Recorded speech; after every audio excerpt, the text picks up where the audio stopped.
Olá pessoal, tudo bem? Essa é a nossa aula 3, parte 2. A gente vai rever os conceitos de operação em regime permanente da máquina CC.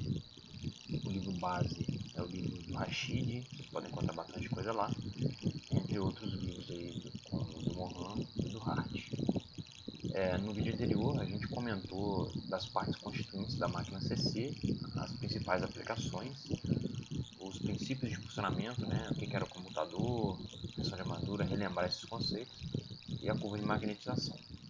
Nesse vídeo a gente vai falar da operação em regime permanente, os princípios de controle de velocidade, quais são as suas características, os modos de operação e reconceituar a partida direta de máquina CC. Como vocês lembram lá, a gente tem alguns tipos aí de motores CC. Tem um motor de CC com excitação independente, em que a gente pode acionar o campo de forma independente. Tem um motor CC shunt, e a gente pega essa excitação independente e liga ali em paralelo com a nossa carga, vira um motor shunt ou em derivação.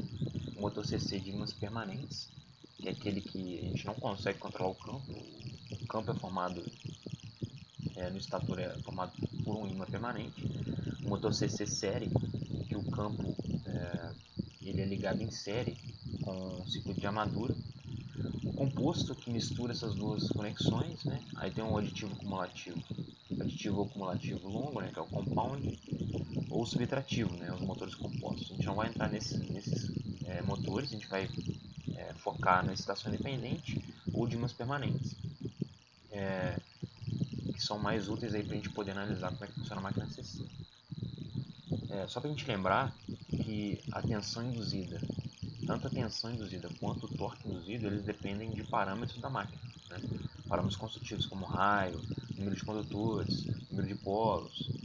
A gente não vai entrar nesse assunto, mas é bom sempre ter isso em mente. E a partir daí a gente consegue definir constantes, seria a constante de torque e a constante elétrica.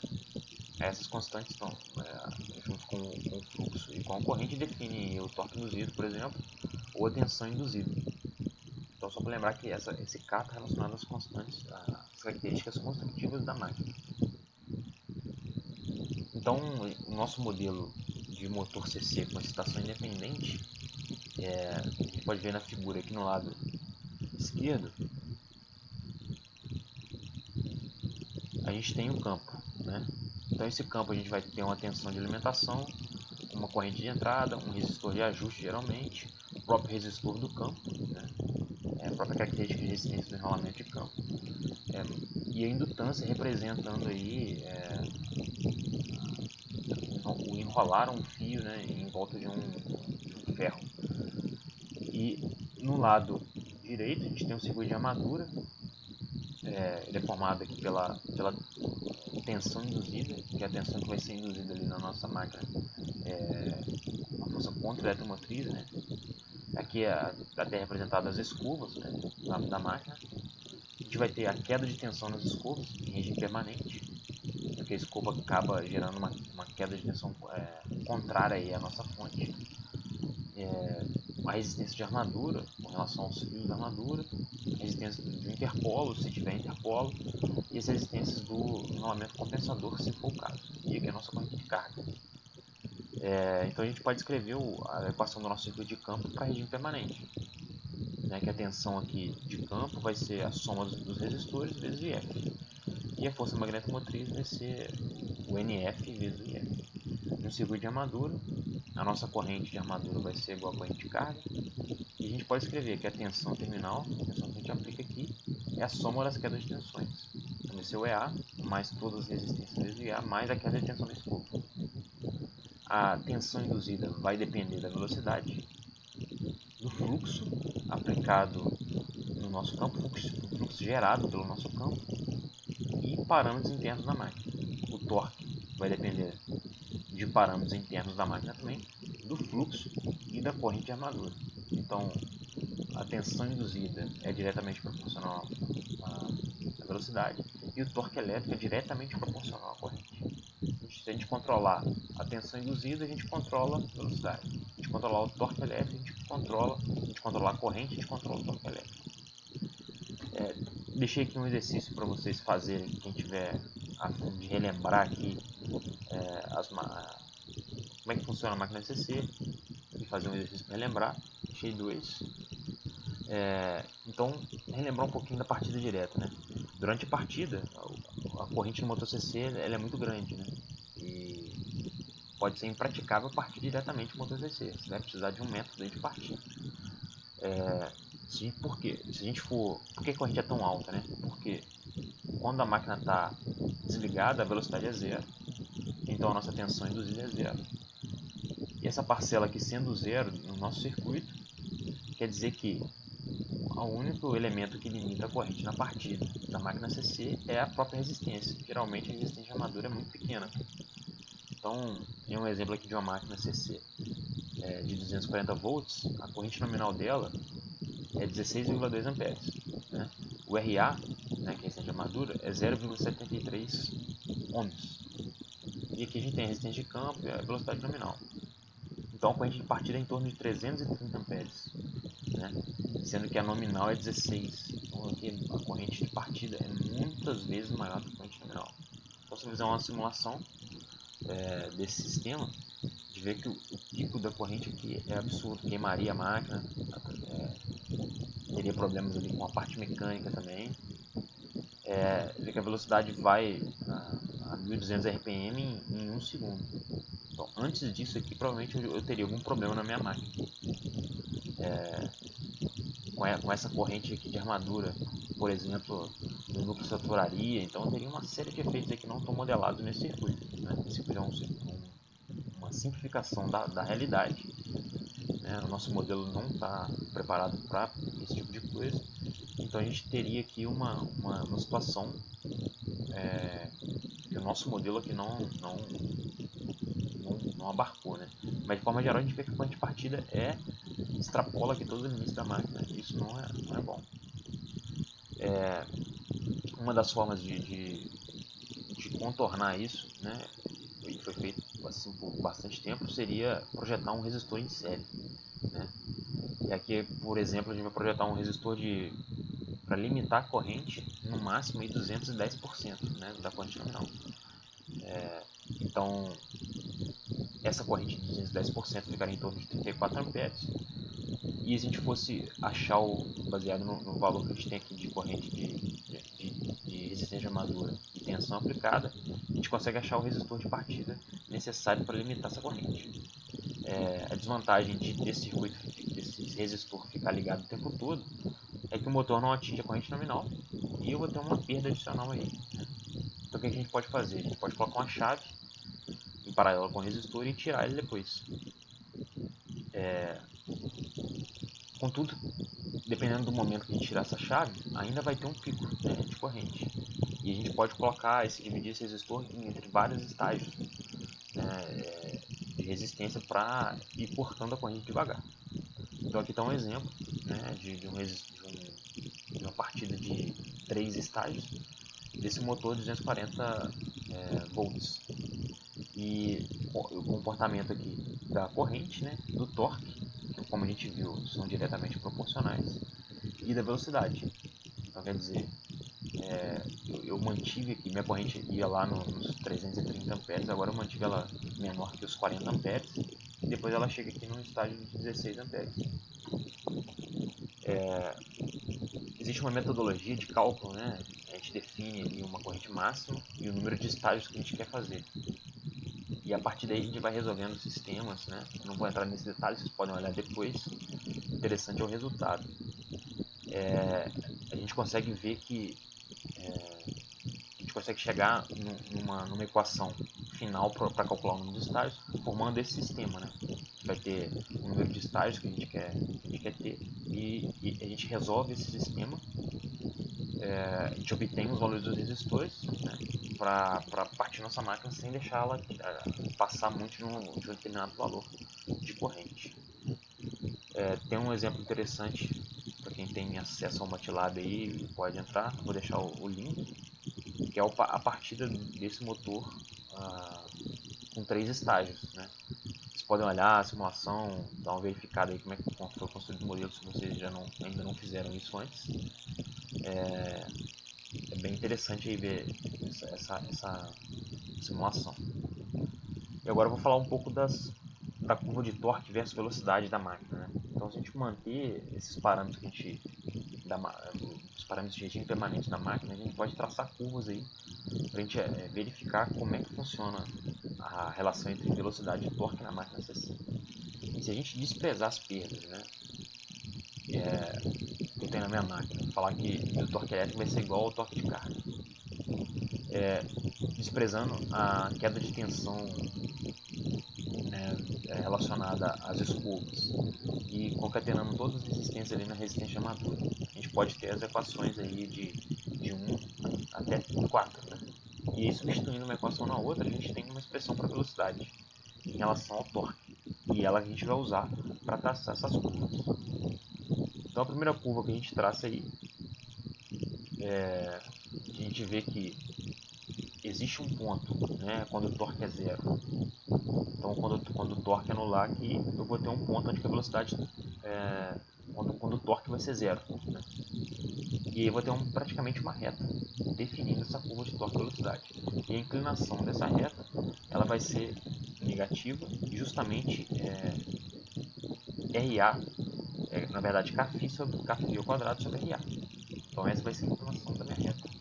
E a partir dessa curva aqui a gente vai traçar algumas características, né? Então a gente se pergunta, né, como é que a gente pode controlar a velocidade do motor CC?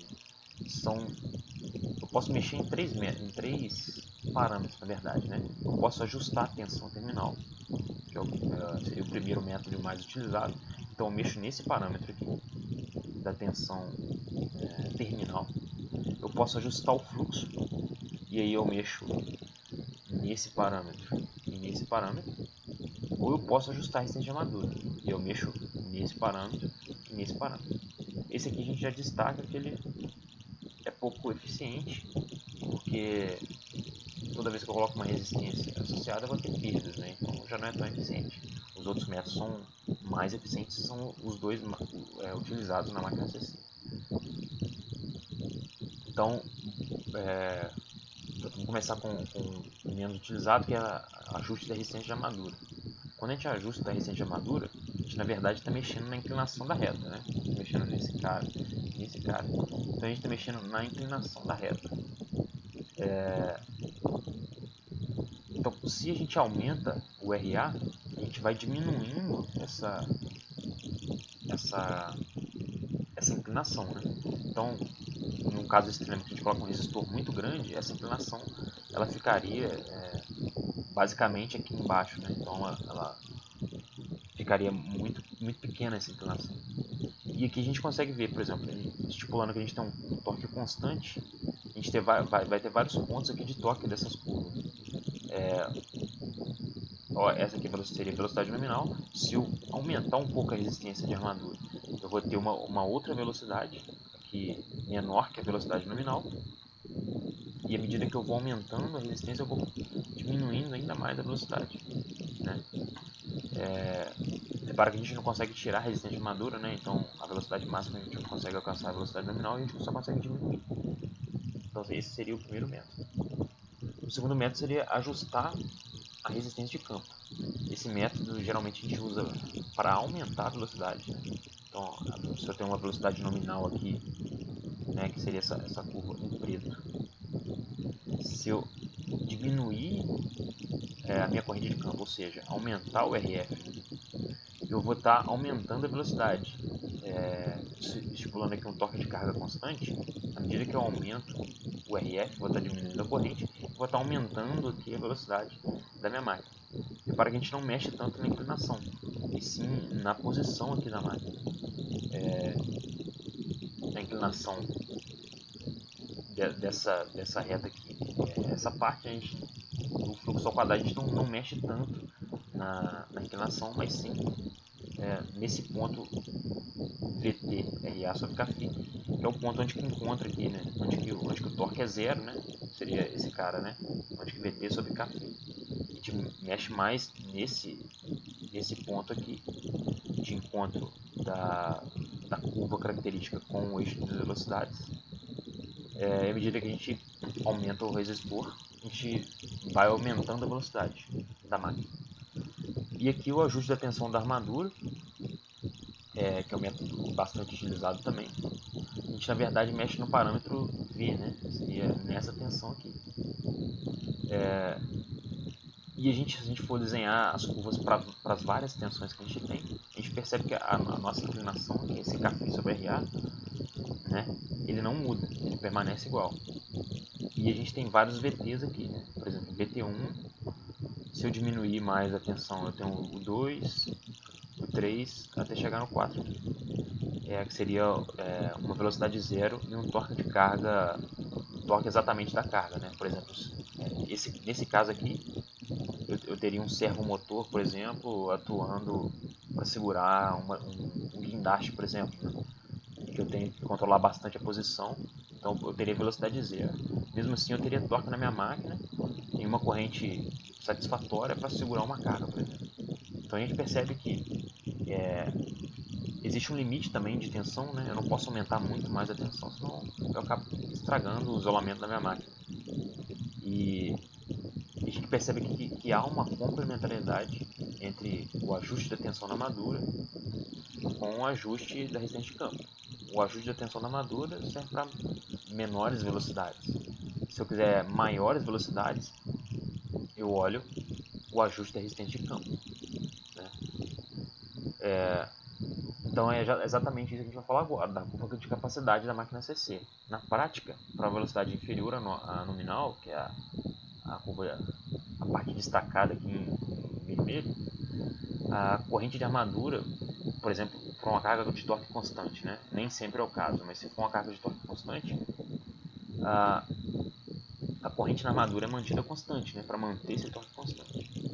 E aí, a fim de atender a carga, o que eu vario é a tensão de armadura. Então eu vou deslizando minha curva aqui para atender as diversas velocidades que são requeridas, mantendo ali o torque.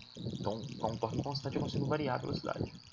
Então aqui a gente tem a conclusão, né? Eu tenho um IA constante e um torque constante, supondo isso, eu posso usar o VA para variar essa velocidade. Quando eu tenho quando eu cheguei no meu limite de tensão, né, eu não posso mais aumentar a tensão da minha máquina, senão eu vou queimar o isolamento dela. Aí eu começo a trabalhar no campo. E aí eu mantenho essa tensão constante, né? Então a tensão é mantida constante. O IA é mantido constante também, porque eu tenho que chegar no meu máximo da minha máquina, né? Não posso aumentar mais a corrente ali naquele ponto. E para manter a potência constante, né? Porque eu não posso variar nem tanto a tensão quanto a corrente, que eu tenho que manter essa potência constante. Eu mexo no meu fluxo, né? Então eu começo a mexer no fluxo para variar a velocidade. E aí minha potência, né, que é torque mecânico vezes velocidade, ela fica constante. Então a gente vê que existe essa complementariedade entre o controle por tensão de armadura, que seria esse primeiro, e o controle por ajuste da corrente de campo. Aqui só falando um pouco mais, né, da aplicação deles. Então, em resumo, né, a velocidade do motor ela pode variar através do controle de três formas, né, da tensão da armadura, da corrente de campo,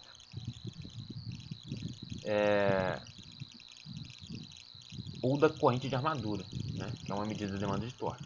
Para a velocidade inferior à nominal, né, conhecida como velocidade base, a tensão da armadura, a gente usa a tensão da armadura para controlar. E aí e as outras características, né, de corrente de armadura e de campo são mantidas constantes nesse caso. Para uma velocidade superior à nominal, a corrente de campo é variada a fim de controlar a tensão de armadura permanece constante nesse caso. E aí a gente vai ter os modos de operação também, né? Em aplicações de velocidade variável, o motor pode funcionar nesses quatro modos, né? E tem um que abarca todos os outros juntos, né? O modo motor, o modo frenagem regenerativa, o modo frenagem dinâmica, a conexão ou reversão, então em inglês plugin, e o motor que opera nos quatro quadrantes. A operação desses esses tipos de modos, né, requer algumas configurações aí de campo e armadura que a gente vai comentar um pouco mais a fundo. Então, na opção como motor, por exemplo, na opção como motor a gente tem que, para um motor de excitação independente, que é essa figura aqui, a nossa corrente ela vai estar entrando na nossa máquina. Então a gente tem a nossa máquina, a resistência de armadura dela. Então a corrente de armadura ela vai estar no sentido aqui que a gente fala que é positivo, né? Entrando na nossa máquina. Na corrente de campo, ela está entrando na corrente de campo também, essa parte aqui da corrente de campo. Então a gente vai ter para motor uma tensão, uma corrente A positiva e uma tensão VA também positiva. Então essa é a operação com o motor. Como a tensão está bastante relacionada com a velocidade, a tensão de armadura, né? Então a gente vai operar aqui no primeiro quadrante. E a corrente está relacionada ao torque, a gente está operando no primeiro quadrante. Então ambas as correntes de armadura de campo são positivas para a operação com o motor. E o motor desenvolve um torque para atender essa carga. Então a velocidade também está no sentido positivo. Na frenagem regenerativa, o motor funciona como gerador.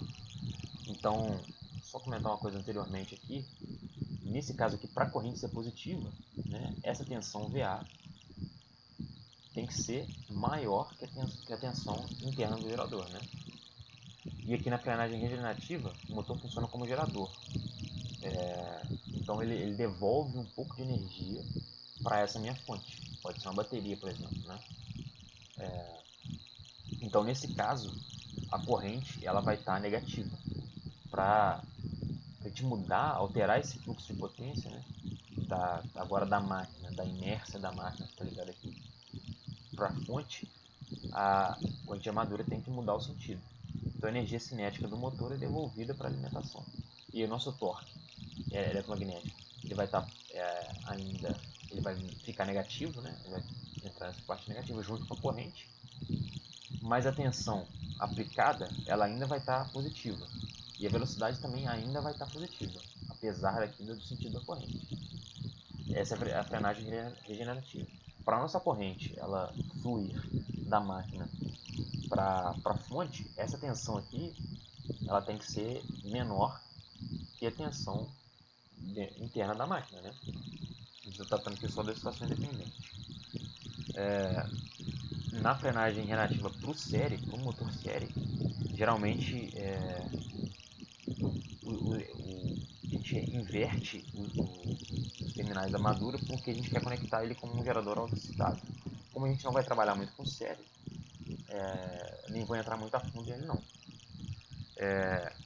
Na frenagem dinâmica, né, o que acontece? Ao invés de jogar essa energia para uma fonte, né, eu tenho uma energia cinética, uma carga, né, mecânica girando com uma energia cinética. Ao invés de pegar essa energia e injetar na fonte, eu injeto em um resistor.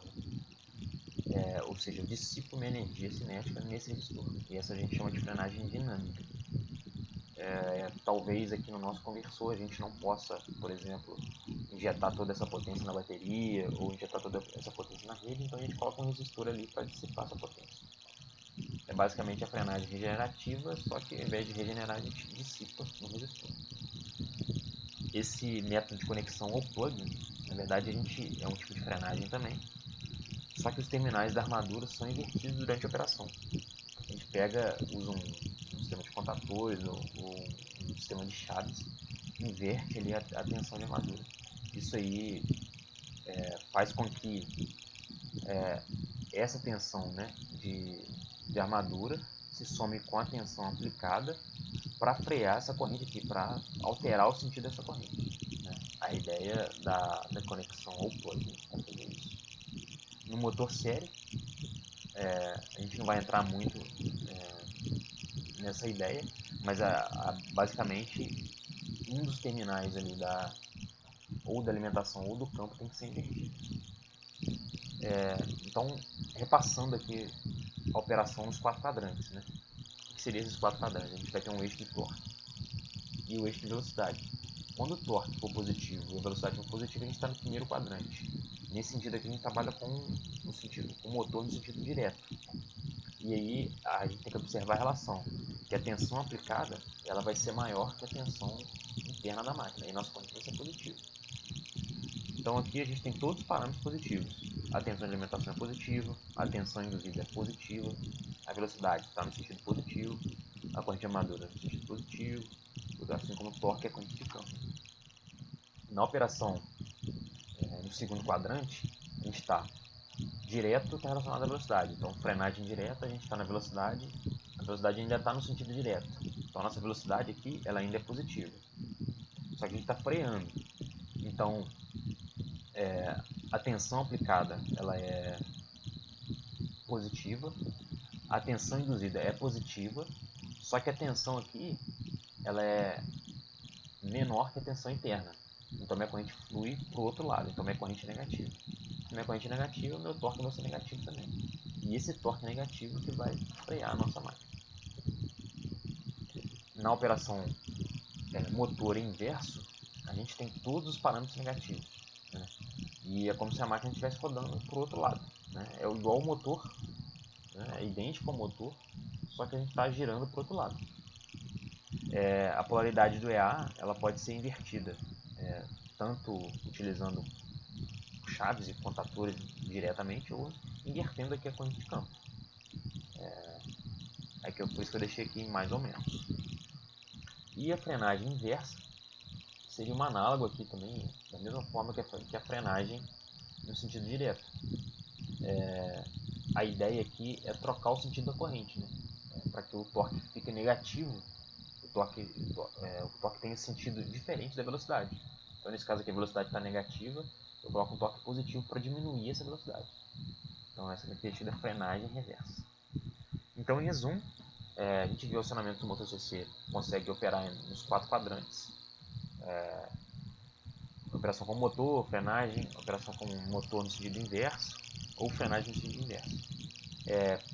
E tem uma coisa que eu tenho que destacar, né? Para operações no sentido inverso, a excitação de campo deve ser invertida para que a polaridade da força contra a eletromotriz também seja invertida. Ou a gente inverte a corrente de campo ou a gente inverte os contatos, né? É uma possibilidade também. Então é isso, pessoal. Eu espero que esse vídeo seja útil para o estudo de vocês.